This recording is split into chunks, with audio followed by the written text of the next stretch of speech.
बिस्मिल्लाहिर्रहमानिर्रहीम class number 72 तव्हां सभिनी खे भलीकार। हिन वीडियो लेक्चर जे अंदरि असीं टाइप्स ऑफ ट्राइंगल पढ़ंदासीं। याद रहे त गुज़िरियल वीडियो जे अंदरि असीं टाइप्स ऑफ ट्राइंगल पढ़ियासीं पर with respect to their side, पर हिन वीडियो जे अंदरि असीं उन्हनि खे पढ़ण वारा आहियूं with respect of their angles, यानी एंगल्स जी मदद सां असां ट्राइंगल जो नालो छा ॾींदा आहियूं।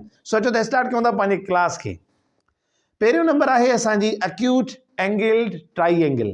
एक्यूट एंगल ट्राइंगल, एक्यूट लफ़्ज़ थोरो ॿुधल लॻे थो, मतिलबु छा आहे? एक्यूट एंगल असां कंहिंखे चवंदा आहियूं? जेका लेस देन 90 हुजे उन एंगल खे असां चवंदा आहियूं एक्यूट एंगल। हाणे असां ॾिसंदासीं त एक्यूट एंगल ट्राइंगल जे अंदरि असांखे कहिड़ी साइंस मिले थी। सोचो त हिन डेफिनेशन पढ़ूं था सभ खां पहिरियां। If all three angles of a triangle are acute angles, जेकॾहिं हिकिड़े ट्राइंगल जूं टई एंगल्स एक्यूट आहिनि, एक्यूट कंहिंखे चवंदा आहियूं? लेस देन 90 खे, then the triangle is called an acute angled triangle।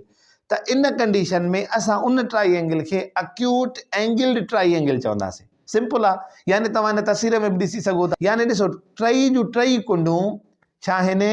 Less than 90 आहिनि, त असां इन खे एक्यूट एंगल चवंदासीं। हाणे ॾिसो हिते असां हिकिड़ी ॿी कंडीशन बि हिते रिलाए करे थी, उहा कहिड़ी? जीअं त असां पहिरियों पढ़ियो हुआसीं त जेको ट्राइंगल उहो हूंदो आहे जंहिंजो जोड़ कयूं, यानी हर कुंड जो जोड़ कयूं त जवाबु छा अचे? 180 अचे।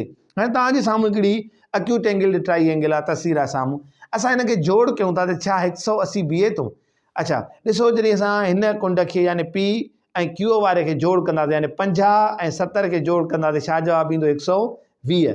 हाणे उन 120 सां जॾहिं वरी हिन आर वारी कुंड यानी एंगल सां जोड़ कंदासीं, 60 जोड़ कंदासीं, त जवाबु छा ईंदो? 180। सो ॾिसो असांजी उहा कंडीशन बि कंप्लीट थी थिए त ट्राइंगल हमेशह कंप्लीट ठहियलु हूंदो आहे 180 जो, टई कुंडा मिलाए त।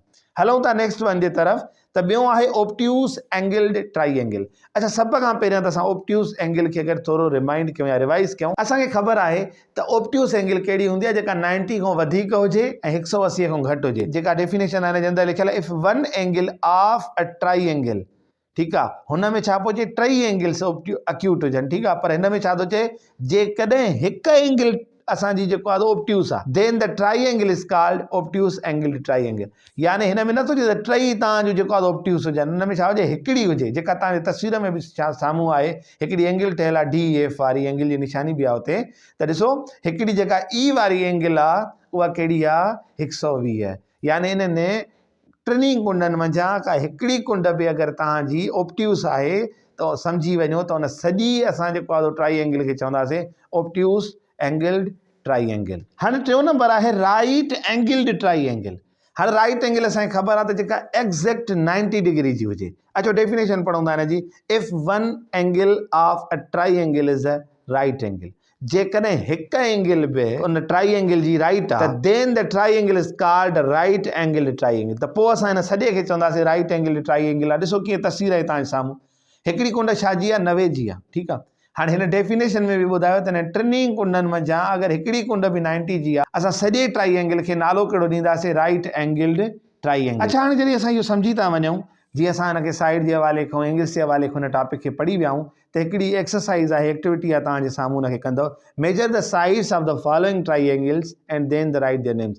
चए थो हुनजे पासनि जी माप कयो ट्राइंगल जी, ऐं उन खां पोइ हुननि जा नाला लिखो। यानी ॾिसो असां ॿिनि तरीक़नि सां पढ़ी आहे न, या त हुनजे पासनि जे हवाले खां हुनजा नाला आहिनि, या त हुनजे एंगल्स जे हवाले खां हुननि जा नाला आहिनि। सो ॿियों नंबर एक्सरसाइज़ असांखे चए थो यूज़ प्रोटेक्टर, ऐं प्रोटेक्टर इस्तेमालु करण बि असां सिखी आया आहियूं। चए थो measure the angles of the following triangles and right their names. उन्हनि जूं कुंडूं मापियो, कुंडियूं उन्हनि जूं मापियो त कहिड़ी डिग्री जूं आहिनि, उन हिसाब सां हिननि एंगल्स जा नाला लिखो। उमेदु आहे त हीउ नंढो क्लास, नंढो कॉन्सेप्ट तव्हांखे सम्झ में अची वेंदो। इंशाल्लाह वरी मिलंदासीं नई क्लास में। तेसिताईं गॾिजो सिंधी थाट सां। अस्सलाम वालेकुम वरहमतुल्लाह।